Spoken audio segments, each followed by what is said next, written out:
จะไปเอาไปนุ่งคนนั้นประเสริฐ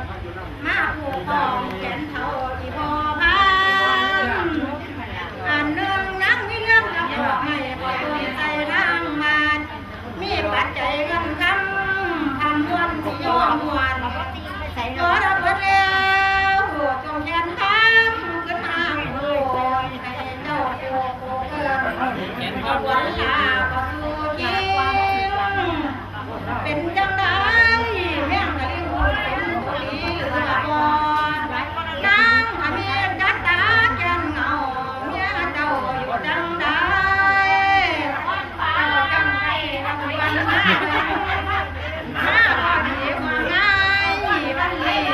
มาแล้วงานมงคลอันประเสริฐให้เจ้าเขาพักจากงานแล้วจะคอยไปจ้า